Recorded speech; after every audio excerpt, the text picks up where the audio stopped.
Hey everyone, this is Pete. Welcome back to Atari A to Z, a series of short playthroughs of Atari 8-bit games, some which I grew up with and some which are new to me. Today is one of the latter. This is AtariROGUE, which, as the name suggests, is a clone of the popular game Rogue, which is pretty well known today, but back in the day it was sort of largely regarded as a mainframe game that was almost impractical to play on modern computers. But yeah, over time we gradually started to see some ports of Rogue and similar games to home computers. And in fact, Antic magazine, who published this game as a type-in listing, they believed that this was the first Atari 8-bit version of Rogue. And whether or not that's true, I'm not entirely sure because I haven't looked into it in that much detail, but certainly its date of May 1987 puts it pretty early in sort of the lifetime of this game and various ports of it. So this was developed by a guy called Robert T. Young, and it was developed as a personal challenge for him. So he was at university and he played the original mainframe version of Rogue and was so struck by it that he wanted to challenge himself to create an Atari 8-bit version of it. And quite remarkably, he managed to achieve that using BASIC. So for complicated games at the time, it was more typical for programmers to make use of machine code because it was a lot faster, you could do a lot with it, didn't take up as much memory and that sort of thing. But yeah, Robert T. Young here, he put together a fully functional version of Rogue using just BASIC. It did also have an optional single-use machine code routine which would generate a custom character set for the game. But aside from that, everything runs in BASIC. And the nice thing about that is it means that if you're interested in how the game works, you can look through the program for yourself and find out how it does things, how it calculates things, how it generates the dungeons, all that sort of thing. So it can be a really fascinating thing to look through these old programs and see how things were done, given the limitations of BASIC. So, well, nothing more to say, but let's go play AtariROGUE, I guess. Okay, here we are with AtariROGUE from Antic magazine.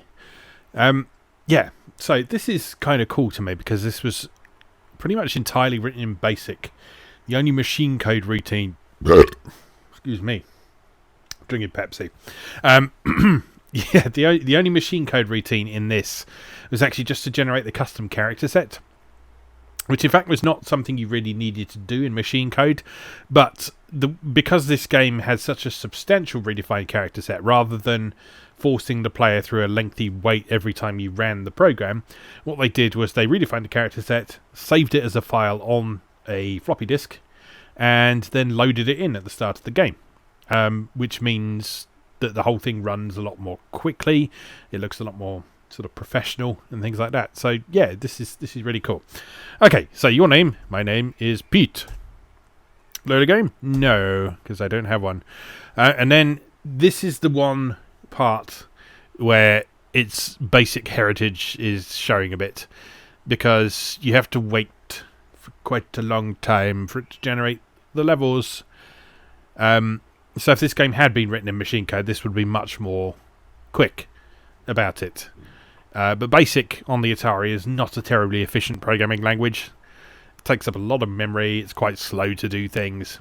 And so when you're asking it to do things like procedurally generate a level, it takes quite a while to do that. So that's not a loading break or anything like that. That's not a period where it would have been loading anything from the disk. It's just the computer sitting there thinking, basically. Doing stuff behind the scenes, nothing appearing on screen. In fact, there were various little tricks you could do to make waits like that a little bit less lengthy. There was a poke you could do to turn the screen off, and if the screen was off, because the computer didn't have to worry about updating the screen and showing things on the screen, things like that would go a lot more quickly. So for example, in basic games that did have the character redefinition bit at the start of their program, they would often have that poke at the beginning, so the screen would go blank for I don't know, 30 seconds, a minute or something like that.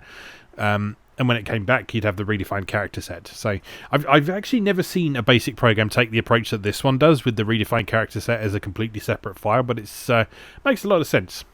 Anyway, here we are with AtariROGUE. So if you never played Rogue before, it's a very simple take on sort of a combat-heavy role-playing game. So you are thrown into a dungeon, which is different each time you play it. That's the procedurally generated part of it. And you have to explore, and you reveal it a little bit at a time as you play. This genre has sort of really come into its own recently as sort of the roguelike genre, as it tends to be known these days, has become very popular with independent developers in particular. But when you think this is back in sort of the mid to late 80s, this was a very early take on trying to recreate the original Rogue experience from a mainframe on a 48K home computer. So, what we can do in this, we can move around by tapping one of the arrow keys, and rather than moving a square at a time as in some more modern roguelikes, what that does is that sends us off in a direction to the next junction or corner. So here we've moved into this corner, push up, it will take us a little bit further. You can keep going. We reached a T junction, so let's head off to the west and have a look there. There's the stairs down to the next level. Not going to go down there just yet, because I want to see if there's any treasures worth finding. You find a dagger. You have a hand axe. Do you take it? Sure. Yes? Okay, fair enough. At any point in this, you can press I to look at your inventory, and that tells you how much health you've got, how much food you've got, how much gold you've got, what armor you're wearing, what weapon you're using, and the spells that you've got available to you. So there's no character creation or anything in this. You're just a sort of generic adventurer character, and you have various capabilities at your disposal. You find 7 pieces of gold. A bat attacks. So here, this displays your health every turn, and you have the option of attacking, withdrawing, or casting a spell. So I'm going to attack. You missed. The bat misses. Attack again. You nick the bat, which is a light bit of damage. The bat misses. You missed. The bat misses. You missed. The bat misses. You missed. The bat misses. Welcome to the early game in a roguelike, everyone. The bat nicks you, so 1 point of damage to me. You nick the bat misses. You nick the bat misses. You nick the bat misses. You missed, the bat misses. You missed, the bat misses. You nick the bat misses. This is an epic fight, isn't it? The bat dies in a cloud of greasy black smoke. A giant worm attacks. You devastate the giant worm. The giant worm misses. Splat! Now you smell as bad as the giant worm did. Now, I'm not sure how this handles running away from a monster. A snake attacks. Right, let's try withdrawing and see what happens. So if we withdraw, you escaped. The giant worm attacks. The giant worm blocks your way. The giant worm misses. Okay, so unlike some more recent roguelikes where the enemies are sort of moving around the dungeon and you can see them and you can run away from them and you can try and sneak past them, in this one they just appear and you fight them or you run away. And if you run away, they disappear. If you fight them and defeat them, then they disappear as well. But there's no sort of chasing them around the dungeon or anything like that, which is fine because all the corridors in this dungeon appear to be one character wide. There also doesn't appear to be an experience system in this. So fights are just enemies getting in your way. You find a ringmail suit of armor. You're wearing leather. Do you take it? Hell yes, I do. It fits. So I haven't played the original Rogue enough to know if that was how it did things. But what seems to happen in this version, at least, is when you get down to the next level of the dungeon, that is a level up, basically. So you get more hit points, your attack power increases, your defense increases, and all that sort of thing.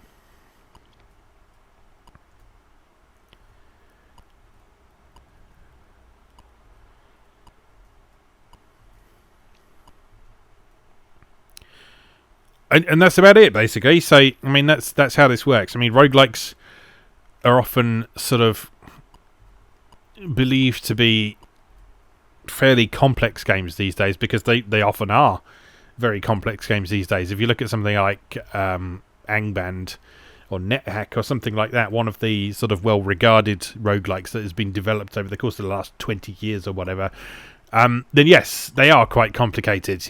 because of the sheer number of different actions that you can do in them. But the original roguelikes, like this one, is very much just a dungeon crawl. You explore the dungeon, you fight the monsters, and that's about it, really. So you find 7 pieces of gold, and we're also getting hungry. So I'm going to eat. Hick! A bat attacks.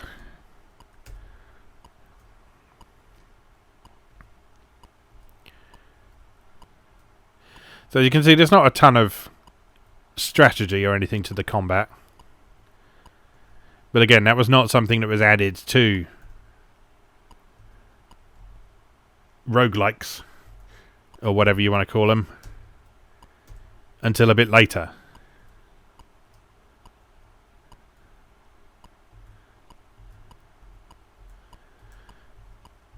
But I just find the fact that this is a weasel attacks.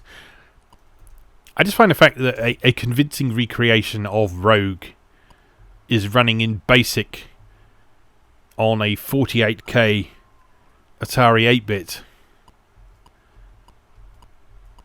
That's pretty remarkable. Especially when you consider that this was available for free. This was a type-in listing from a magazine. That if you had the patience, it wasn't even that long a listing. I think it was about 2 or 3 pages altogether. And you could type that in and you could play this game.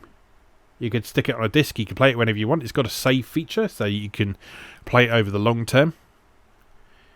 And it's a really impressive achievement. I mean, I know technically speaking, it might not look like very much. I mean, it's just text characters, as roguelike purists will prefer. But just the fact that this game is doing what it does and written in BASIC, yeah, I can't get over that.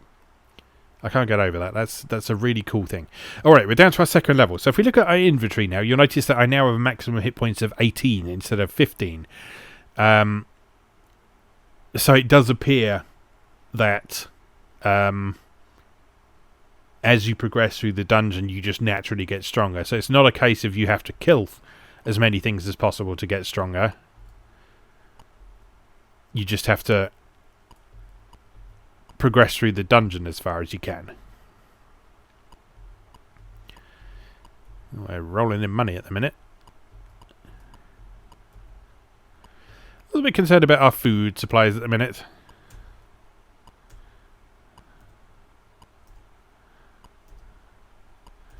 Since if we get hungry again and then we eat, we're not going to have any food left. And I don't know how likely it is that you find food just lying around. But I guess that's something we will discover as we go through.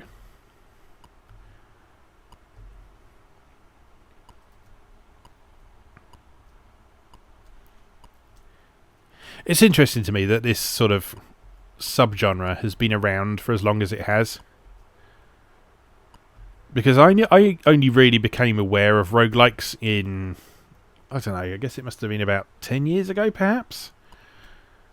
When I was looking around and getting interested in sort of peculiar independently or open source games and that sort of thing. And I came across, I think Angman was the first one I came across.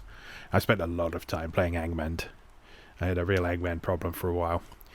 And I've also played a fair amount of what was originally known as Tales of Middle-earth. Lord of the Rings on. I've never been a big Lord of the Rings fan, but Tales of Middle-earth was a really good roguelike. That did things a bit differently from how Angban did. It sort of had a feel a bit closer to a conventional role-playing game. So like there were sort of, as well as the randomly generated parts, there were also sort of fixed parts that you could explore and characters to interact with and that sort of thing. And that was gradually developed into what is now known as Tales of Magial. Because they dropped the Middle-earth thing because they didn't want to get into trouble with either Tolkien's estate or Peter Jackson or anything like that. And yeah, that game has gone from strength to strength since. You can now buy that on Steam with various expansions, and it's continued to develop and stuff over time, and it's absolutely one of the best roguelikes around now.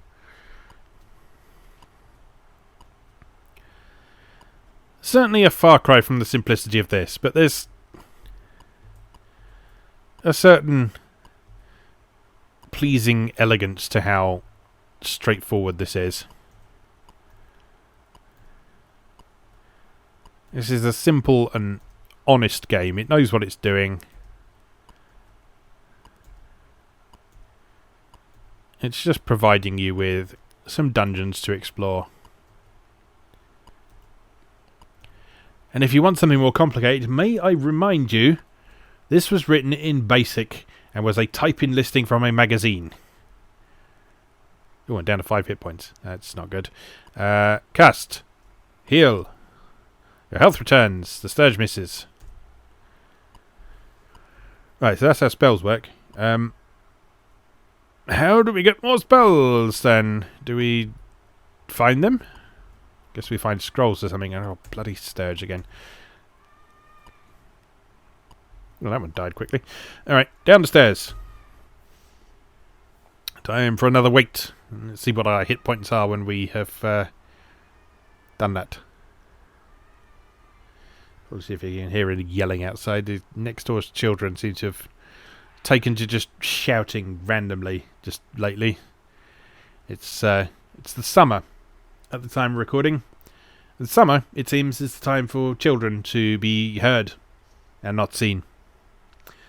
Whereas I'm sure there was some saying about that, wasn't there? So I think it was the other way round. But anyway, I'm just rambling to cover up the generation time for the next level. So how are you, dear viewer? I hope you're doing well. What the fuck is that? La Mirage attacks. You're getting a fireball in the face, Sunshine. You pulverize the La Mirage. It's not dead though, is it?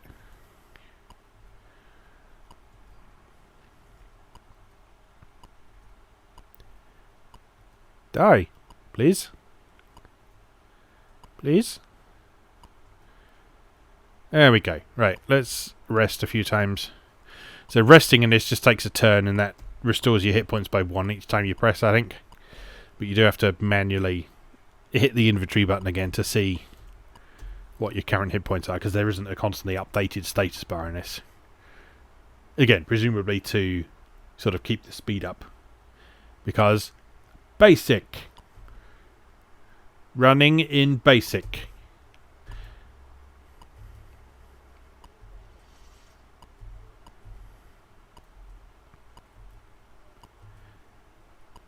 Yeah, this is fun. I mean, it's simple. It's straightforward. It might have been nice to have some sound effects, because that bloop you're hearing is just the standard Atari keystroke sound. So it might have been nice to have some sound effects for like movement and combat and that sort of thing. But one nice thing, because this is a basic program, there's nothing stopping you putting those in yourself. Just find a good reference book that tells you how to use the sound command, which isn't difficult to use, and put them in yourself. And there you are. You've modded a game. You've modded an Atari game. There's also a poke you can do to actually turn off the key click sound as well. So again, if you're adding your own custom sound effects to this, you'd probably want to turn that off.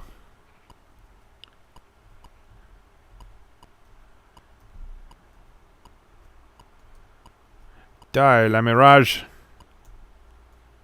You clobber the La Mirage.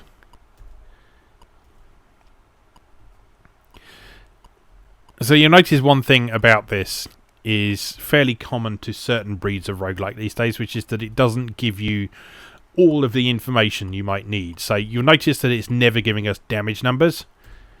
It's never telling us how strong these enemies are. It's never telling us how much damage we're doing. So like when we clobber the La Mirage, how many hit points of damage is that doing? We don't know. You just have to figure it out and get a feel for it yourself. But if you pay attention to the mechanics, you can sort of determine some of those rules for yourself. So like you'll notice anytime we get nicked by something, we take 1 damage. Anytime we get hit, we take like 2 or 3 points of damage. And so you can sort of reach some conclusions from your own observations like that. And we haven't seen any yet, but there are also potions to find in this, and a tradition of roguelikes. 5, 6, 7, 8, 9, 10, 11. Yeah, a tradition of roguelikes is to have potions that you just find, and you're like, you found a red potion. Do you want to drink it? Oh, I have got some food. Okay. There we go. Right, now we've got no food.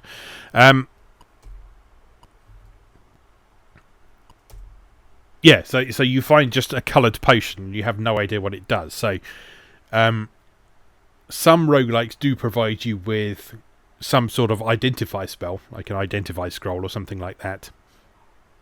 But other ones are a bit more mean, and they insist that you identify stuff by just trying it. Oh, you found a heal spell. Excellent. By just guzzling down a potion and hoping for the best, really. And depending on the roguelike, it might be nice. It might be nice and have all of the potions being something positive. Or it might be mean and have some of the potions being deadly poison.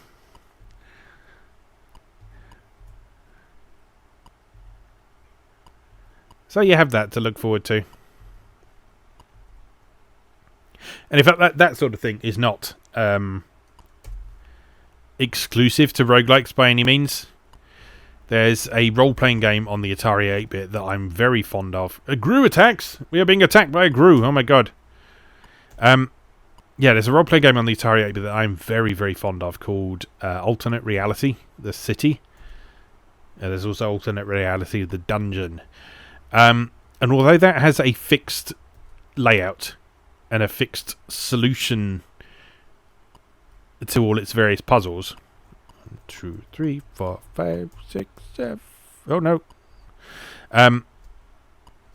Although that has a fixed solution to all its puzzles and like predefined encounters and stuff, that still has the sort of roguelike approach to potions. So you'll find a potion. In that game, you actually have a few more options. You have the option to sort of smell the potion and just sort of taste a drop of it rather than guzzling the whole thing down and hoping for the best. But yeah, I find that sort of thing really interesting, just because it's, rather than taking the usual abstract approach that a lot of games do, it's approaching things sort of a lot more realistically. You find a padded suit armor. You're wearing ringmail. Do you take it? I doubt that's better, so no. It disappears with a poof. The giant worm attacks. You pound the giant worm. Hey. I'm not even sorry. You'll find 16 pieces of gold, and there's the stairs down. Well, I must say, the simplicity of the mechanics in this are meaning that I'm actually surviving a lot longer than I typically do in a lot of roguelikes. I do feel I'm probably going to starve to death at some point quite soon, though.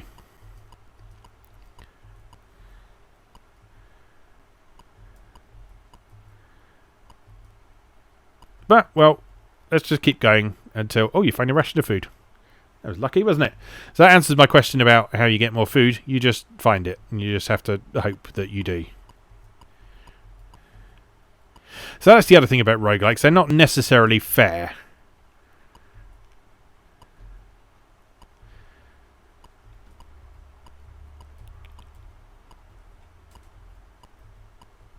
So the most random of randomized roguelikes, there's no guarantee that you're going to find a piece of food every couple of floors or whatever.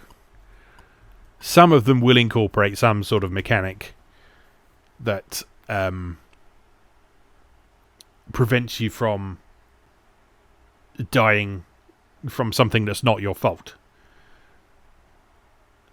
So, for example, if we didn't find that bit of food there and we just kept going on, it wouldn't have really been our fault that we died, because there just wasn't any food. And if there's no more food to pick up, then well, you can't eat, can you? So there's going to be a finite amount of time that you can play the game for. So I haven't actually looked at the code for this, so I don't know if there's something built in that sort of guarantees that happening or something like that. But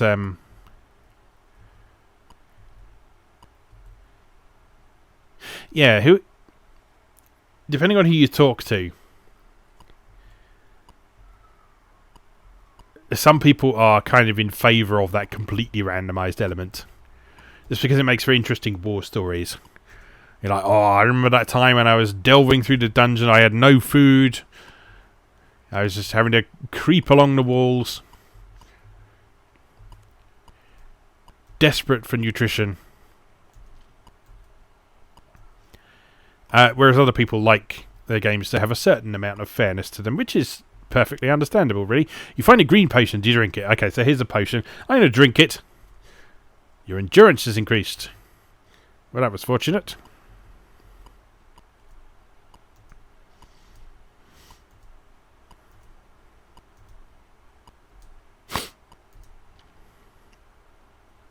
Oh!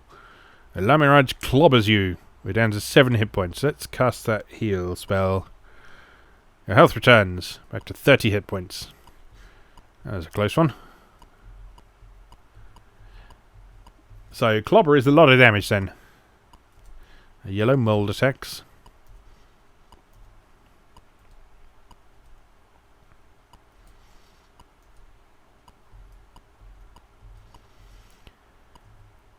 Oh, you find a heal spell. Excellent. And another one. Wonderful. Don't clobber me, Lamirage.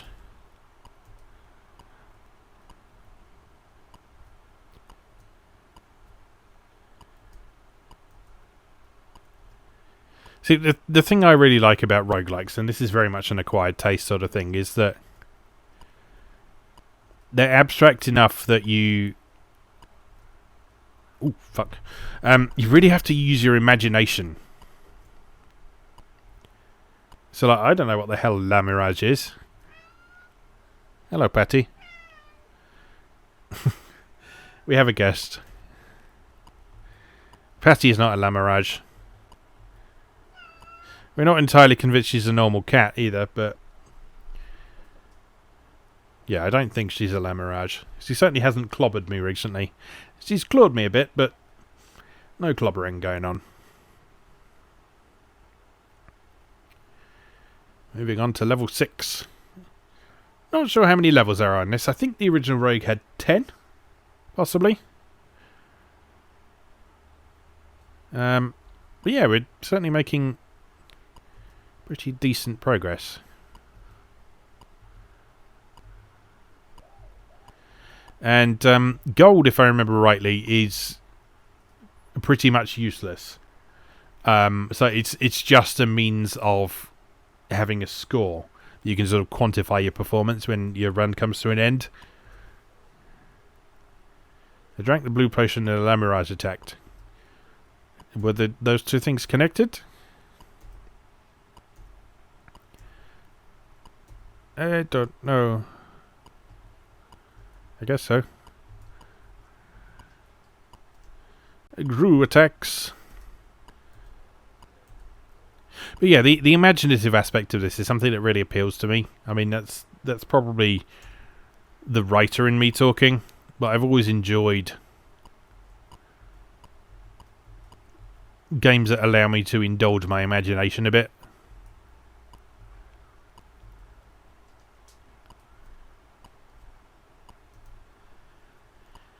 And this game seems to strike just a nice balance between providing you with enough information to know what's going on and just being vague enough to really stimulate the imagination.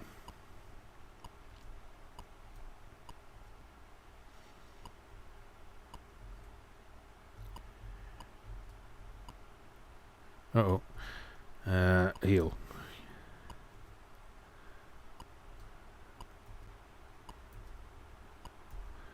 Oh, I don't have a good feeling. Oh dear. Uh-oh. No, 1 hit point. Cast. Teleport.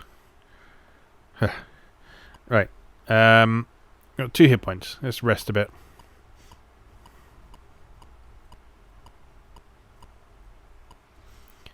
Right, there we go. 12 hit points. That's better. A blob attacks. The blob immediately dies. Wonderful.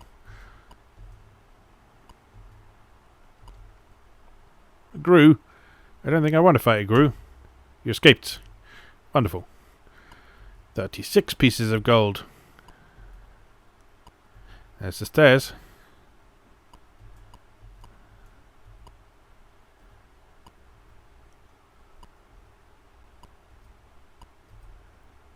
Yellow mould seem alarmingly tough. Uh-oh. Withdraw. Oh no, we're dead. The yellow mould blocks your way. The yellow mould strikes you, and you die. Total gold found 684. Okay, not bad at all. Yeah, I'm impressed with that. For numerous reasons. I mean, it's a good adaptation of Rogue. It's written in BASIC. It was a type-in listing. It's free. It's public domain. Lots to like about this for sure. Yeah, definitely. So yeah, AtariROGUE, that's called. Be sure to check it out. It's an interesting part of roguelike history that I've never seen discussed before. So yeah, give it a shot. As always, thank you very much for watching, and I'll see you again next time.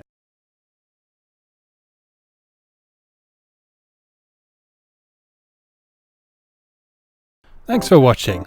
If you enjoyed this video, please help out the channel by leaving a like or a comment and subscribing. New episodes of Atari A to Z are on Tuesdays and Atari ST A to Z on Thursdays. Check out AtariA2Z.wordpress.com for a full archive. Do please also check out my other projects moegamer.net, where I explore Japanese and Japanese-inspired games from yesterday and today, and videopackgames.wordpress.com, which aims to catalogue the small but well-formed library of the Philips G7000 Videopack computer, also known as the Magnavox Odyssey 2. You can also support my work on Patreon or buy me a coffee. You can find links to do both down in the video description. Thanks again, and I'll see you next time.